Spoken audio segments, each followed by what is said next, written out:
Good afternoon, everybody. How are you? This is Enrique of Spanish United. Today I have a very special guest. Would you be kind enough to introduce yourself to the audience?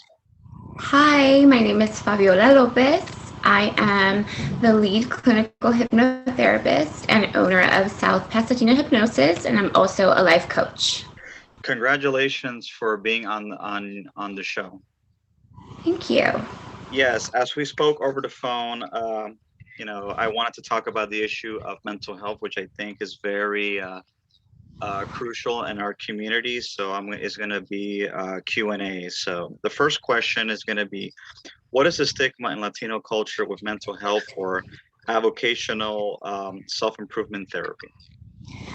There's a huge, culturally, there's a huge stigma. So most of us are raised not to talk about our feelings or negative feelings. So that alone is kind of passed down through generation, right?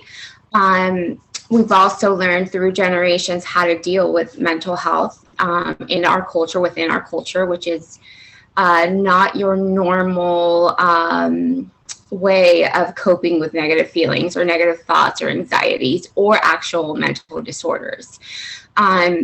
With that being said, there's also very little awareness of what a mental disorder kind of looks like. Mostly because, like I said earlier, in Latino culture, it's very hard and almost taboo to talk about negative thoughts or negative feelings. So the way it's been dealt with is usually, somebody will go to their general doctor's office that they see usually for a sickness or not feeling well or an ache, and they describe symptoms. So they'll say something like, I have headaches, or I feel nauseous, or, I'm throwing up sometimes. I have a pain in my shoulder. And if the medical professional, the doctor, the MD, is not trained to pick up on signs of anxiety or depression, he's going to pass it by like it's actually like a body syndrome, right? Like something that's not, a limb that's aching, or you're sick, or let me adjust your blood pressure medication, right? So that's one way that it's dealt with. Another way is usually religious practice. So Right. you go to church and you pray some more and some more and more until God fixes your issue, or until the symptoms kind of subside, right? Right. Another way as well is we kind of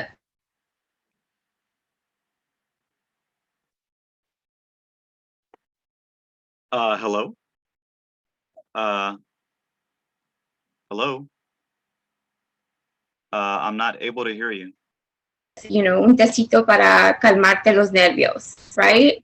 But it's deeper than that. So that is where, the stigma kind of comes. It's actually comes from a lack, of awareness, unfortunately. Right, right. And why is there a shortage of Spanish-speaking therapists? Where does it come from? Well, it's generational as well, right?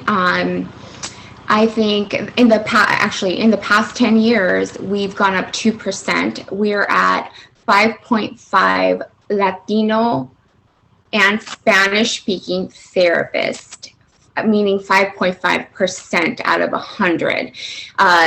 10 years ago, we were at 3%. So it's slowly going up, thankfully, but it's also awareness. I think part of our issue is culturally, we don't really know how to, read the signs of stress, or read the signs of anxiety, or read the signs of being bipolar or being sad. Culturally, they kind of just stick you somewhere, like I said earlier, and kind of, don't talk about it. And it's also the lack of awareness, but I think generationally, as you become first generation, second generation, third generation Mexican American, or any other Latino American, the chances will be that there will be more Latino speaking and English speaking therapists that can do both sessions in English and in Spanish. Because I think it's very important that there needs to be an increase in Latino therapists, because from what I see from the outside is that the mental illness crisis in our community has really gotten out of control to the point that it's getting as close as African Americans, and a lot of it has to do that people, like you said, it's a cultural thing, but also people believe that by self-medicating that it's going to make it go away. But that's how a lot of people get into addictions, and that leads to Right. domestic violence. That leads to a lot of other serious issues that definitely can come from it. Well, that's a coping issue, right? Once again, it's generational. We don't talk about feelings. So, what do? You suppress your feelings. While you're suppressing your feelings, you still manifest in some way. You're manifesting in anger, rage, having multiple sex partners, drinking, smoking weed. I mean, everything. Because we also don't, in our Latino household, we also aren't clear about feelings. You're not allowed to feel sad or angry. These are not feelings that, we're very open to culturally in our homes, in our Latino homes.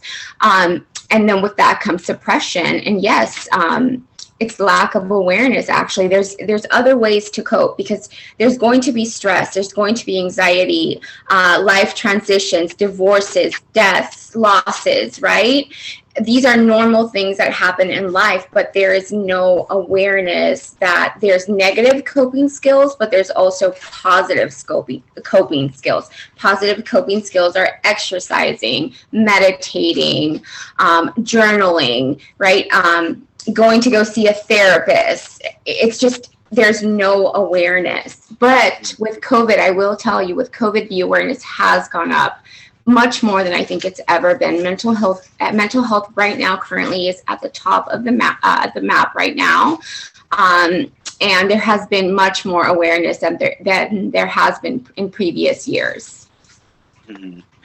And what prevents Latinos from seeking therapy when they need it? We go back to the same thing. It's awareness. They don't know. They really don't know. It's generational, right? When someone is so used to being depressed or being angry or being not, upset all the time or feeling hopeless, it's normalized, right? It's normal to them to feel this way. So let's pretend that, I grew up in a house that my mom was really angry and upset, right? All the time. So that in turn, she never thought there was a problem with her. It's normalized for her. And then now I am married, children in my own home. It's generational, right? And being sad or mad all the time or feeling, inadequate or something's wrong with me has been normalized because I've never felt any other feeling. So it's the lack of awareness. Once again, we go back to the same thing. It's generational. As the generations, as you become first, second, third, fourth, fifth generation, I think you tend to leave traditionally, culturally, everything that you were taught behind, and we start to evolve and become, different. And seek actual therapy. Therapy is one of the healthiest things that you can do, but the stigma, unfortunately, is so heavy. And unfortunately, because of that stigma, that further contributes towards racism and Hispanophobia towards Hispanic people, because a lot of people say that Hispanics don't want to deal with their problems, so that just makes us look bad towards other people.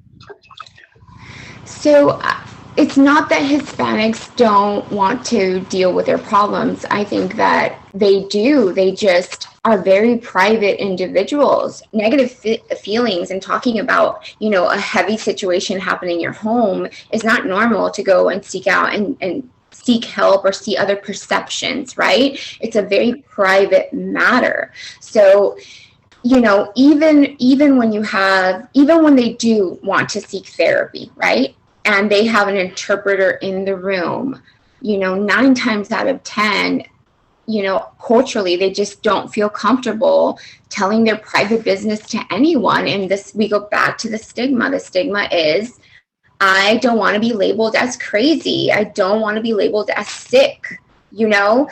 Also, we go back to just being so private. Hmm.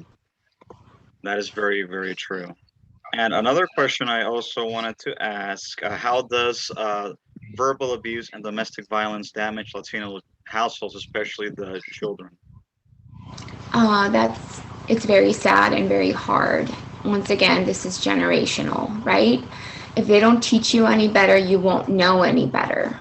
Um, so it usually starts with, generational. Like we'll hypothetically say, grandma and grandpa had a lot of conflict in their home, right? So this teaches their kids normalized, first of all. So if grandpa was mean to grandma in front of their children, their kids, right? The kids have they think it's terrible, but it's also been normalized, right? Right. And if grandpa speaks down to mom or to grandma, sorry, and to the kids, that's also normalized. Then the kids grow up, okay, and they find a partner, and if they're resilient, they'll find a partner. But 9 times out of 10, that's not how it works. Right. You tend to choose what has been normalized for you.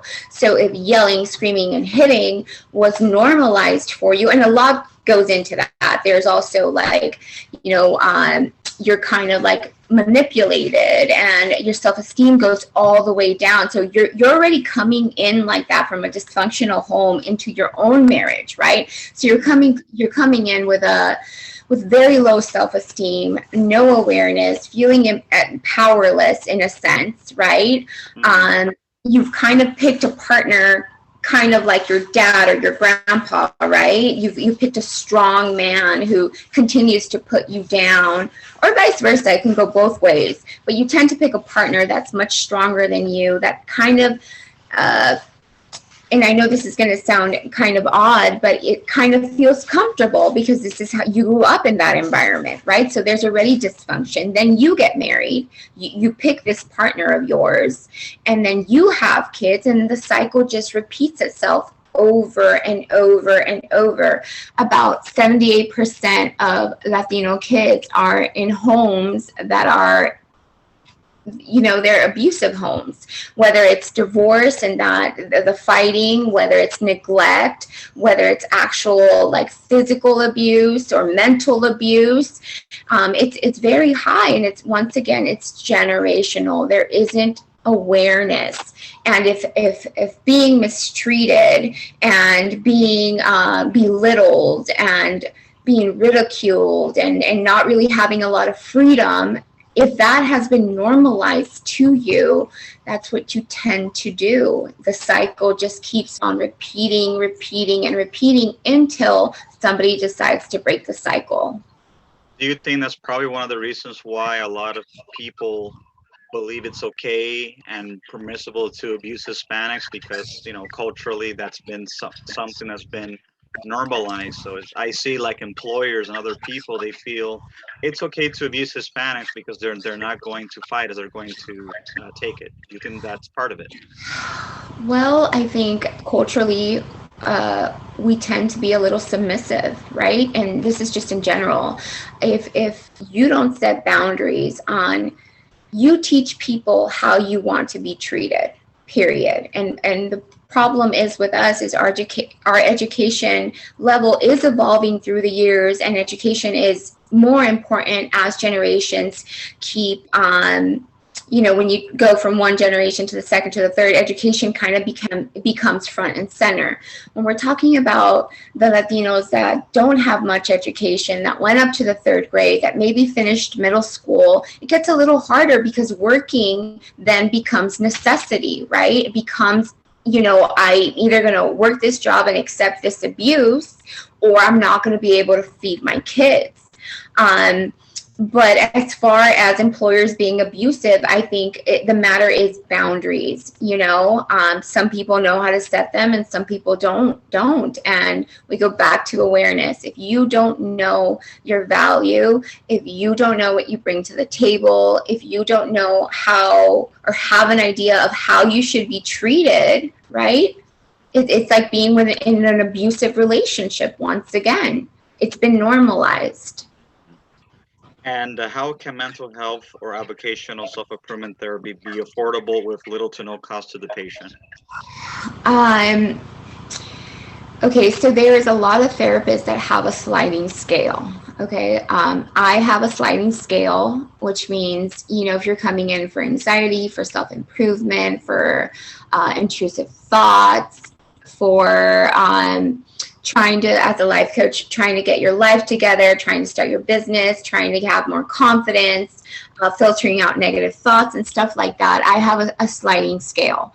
So if you call my business and you say, hey, I can't afford your rates, I tend to kind of figure out where you're at as far as income, and then we go based on that. There is a lot of therapists that do offer a sliding scale, because our avocation is always going to be to help people, right? We're people of service.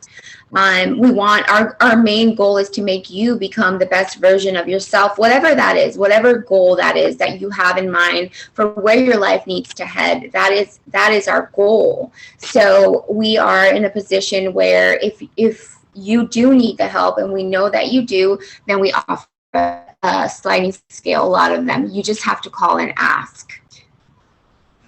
Yeah, the reason why I say that, because a lot of people that have told me why they don't seek therapy, one of the main reasons they say is that I just cannot afford it.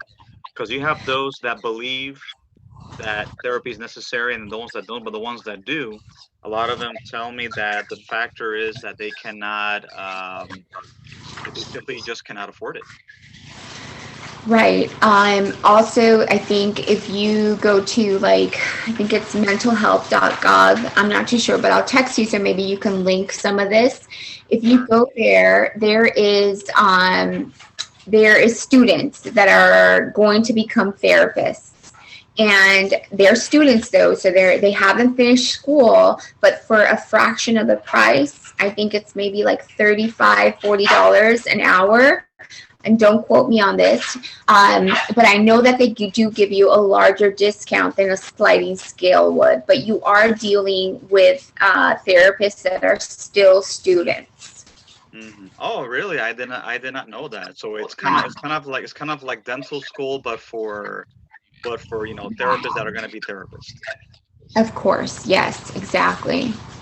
Okay, that's news to me, because I know that there are like dental schools, beauty schools, even law schools where you have students that are going to that they're going to become either dentists, lawyers, etc. But they need to practice, so they have like a head person that's watching them do the Supervises them. practice. Okay, that's something new. I did not know that. Yeah, yeah, it's actually a thing, and they have someone, a supervisor, their lead, who makes sure that everything's going in order. That's something new to me. Yeah. And I also wanted to ask, in relation to mental health. Do you believe that as Latinos get more educated and, like you say, they evolve, uh, will that become the norm, where Hispanic people, when they have an issue, instead of keeping it in or getting drunk or getting high, getting wasted, they can seek help when it's needed? Do you think that's part of it has to do when people evolve and get educated, or do you think it's just like a generational thing, that the ones that do move up are the ones that usually seek it, while the ones that are not, they stay where they are? So, yes, I think generationally, as we start evolving more and more and more, and there's more awareness coming out, I think it will be normalized. I am first generation Mexican American, and in my home, feelings are very normal. It is okay to be angry. That is something that I always say. It is okay that you're upset. You're allowed to be upset. Being upset is a normal feeling, just like it is happy, right? So, and then you also, because of the mental health awareness, you also give a coping skill. You make either your partner aware, your children aware. Okay, you're upset right now. Maybe you should go write on your journal. So I think it's a little bit different for me because this is what I do for a living, right? But for the first generation households who don't do this for a living, I think once they become second generation, third generation, fourth generation, or if in between, if somebody decides to go into,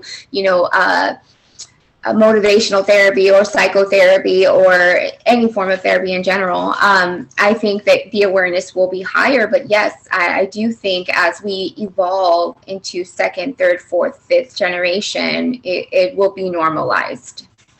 I think it's very, very important because especially now that there is so much pressure with having to keep up a good face, having to put your best image out there. I feel that more than ever, um, mental health is so important, and I think now with this pandemic, not just in the Hispanic community, but in general, I think the government is starting to slowly realize that mental health is not just a social issue; it's a national security issue.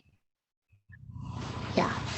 Well, I mean, I think things, we go back to the coping skills. Things got really tough when life kind of shut down, right? And we go back to the coping skills. When you have so much tension, when you're afraid of if you're going to be able to pay your rent because everything's closed, your life has completely changed. You're going through a huge life transition because what was normal a day before is no longer. It was a shock to everybody. And we go back to the coping. When people are shooting people or vandalizing, I mean, it's a thing. Coping skills is huge. And I think you're right. I think the government is, and everybody else is starting to realize how important mental health is, how important it is to know that everything that your brain is telling you is not real half of the time. Whenever you are anxious, in a state of being anxious, whatever your thoughts you're thinking, the what ifs or maybe, or the outcomes that you are thinking about, right, they're not real. But you don't know how to stop the thoughts, right? You have to seek someone, some kind of therapy, some kind of help to help you kind of, control your thoughts, figure out your cognitive distortions, what's real, what's not real. What if that is the outcome? Does that devalue who I am as a human? Does that change anything? It's kind of like, it's awareness. I agree with you 100%. So, one final thought before we go. Do you believe that as time goes on, do you feel that as Hispanics get more assimilated, they will feel more acceptable of being who they are as Latinos? Because there's a pressure to become assimilated, but how can one become assimilated at the same time still maintain their culture and their customs without having to give up their identity like Europeans did 100 years ago when it came to the States? Well, that's a little hard because I think as we start to evolve, I think when you get to third and fourth generation, Spanish is kind of just flew out the window. Nobody speaks Spanish. There's some that do, which is amazing. And, whenever I run into like a fourth, fifth generation, Mexican American, and they can have a conversation with me in Spanish, it's such a great feeling. But we go back to like, awareness. It's not so much that you're trying to, because traditionally I think Latinos have such a beautiful and rich culture, right? We're all about family and being there for one another. It's just, there's just not a lot of awareness when it comes to like when something goes wrong, unfortunately, because we don't know how to deal with sometimes tragedy, or your kid is not going in the direction that you want him to go, right? So we don't know how, because of the generational trauma that we're bringing in as the generations go. We don't know how to cope with that. And then now you have the first Mexican American in your family, right? Or Latino American. I'm speaking for myself because I'm Mexican American. I'm first generation. So when I have children and they become second generation, it's important for me to make sure that they speak Spanish, especially in California, especially in Los Angeles. It's so important. But that's more me, right? We don't have control over anybody else in our culture, whether they're Mexican, Salvadorian. We don't have control. And I would hope that would be, kind of the same thought for anyone who is first generation and has kids, and now they become second generation, and hopefully they're taught how important it is to keep the culture alive, and to remain or to learn how to speak Spanish constantly. I think those facets are very important, but we don't have control. And the outcome, I guess you're asking me, do I think that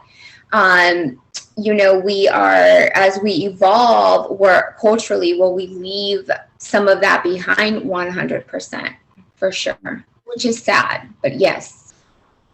Yeah, because one of the things that I do with my foundation, my organization, is to keep Hispanics Hispanic, because there is pressure on both sides of the spectrum that if you want to achieve the American dream, you have to give up your culture, give up your language, to achieve that. So I try to educate people through my foundation and organization is that, yes, you can be successful. You can keep your culture, but you don't have to completely assimilate and deny who you are to achieve the American dream, because I think that creates a lot of self-loathing at the end.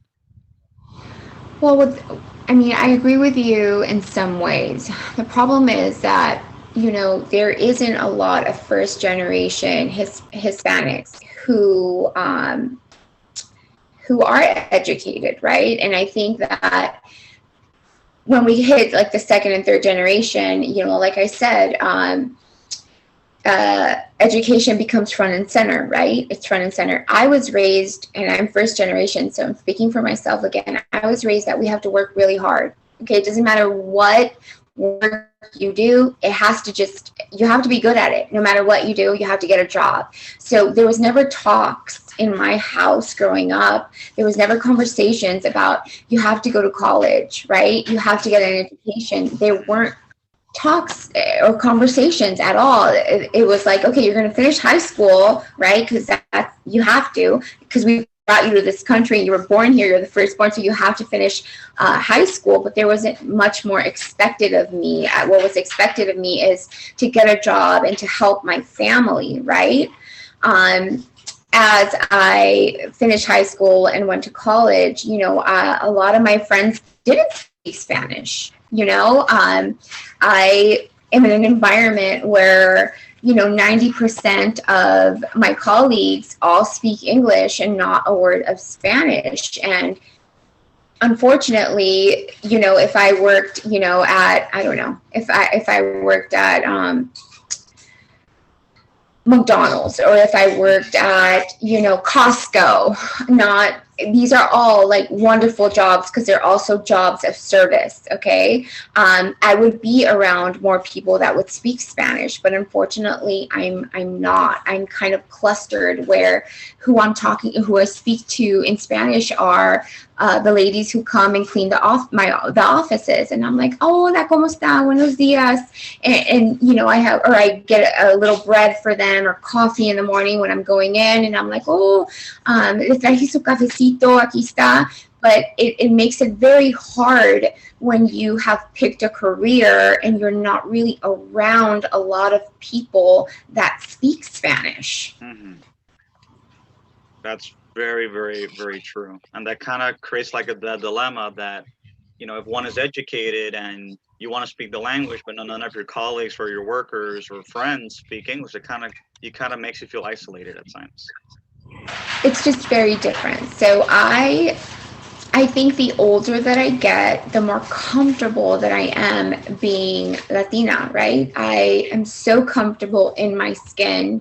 And I don't think I was, because then we go to the identity issue as we're growing up. You kind of think about it for a second, right? We, growing up, we're told what we're supposed to feel, what we're not supposed to feel. We have to respect our elders, whether they're right or wrong. There has to be a huge amount of respect. You don't talk back. I mean, at least most Latinos, I know this is how they're raised. Okay, you Right. don't talk back, and if you do, you're going to get spanked because Right. you do not. Even if you say, if you, even if talking back meant that you're just like voicing your opinion about something you don't like, it doesn't necessarily have to be a bad word or a threat or anything. It's just kind of defending yourself or standing up for yourself. That is considered, not okay in a Right. Latino household. So then, okay, you have that aspect. And then I, go to college, start my career, and then I'm kind of like, who am I? I've never been allowed to think for myself. Who am I really? Who am I? And then as I started getting older, I started to get very comfortable with being, Latina or Mexican or Hispanic or whatever you want to call me. Whenever I introduce myself, my name is Fabiola. It's not Fabiola. It's Fabiola, right? Hi, Exactly. my name is Fabiola. How are you? And I'll say the rest of it in English, but I'm comfortable. That doesn't mean that everybody else is, and it stems from not really knowing who you are. Unfortunately, our culture demands so much respect, Hmm. right? So much respect, and the life that they choose for you, or the path, or the idea, or the person that they think that you should be. That is who you have to be. Exactly. I agree with you. Well, man, I'm at the end of my podcast. I wanted to thank you so much for being on the show. It's really Of appreciated, course. Fabiola. As soon as I'm done, I will send you the link and to your email, and you could share it with whoever you want to share it. Okay, awesome. Thank you so much. It was a pleasure being on here. You too. Have yourself a wonderful evening. Thank you. Bye Bye. bye.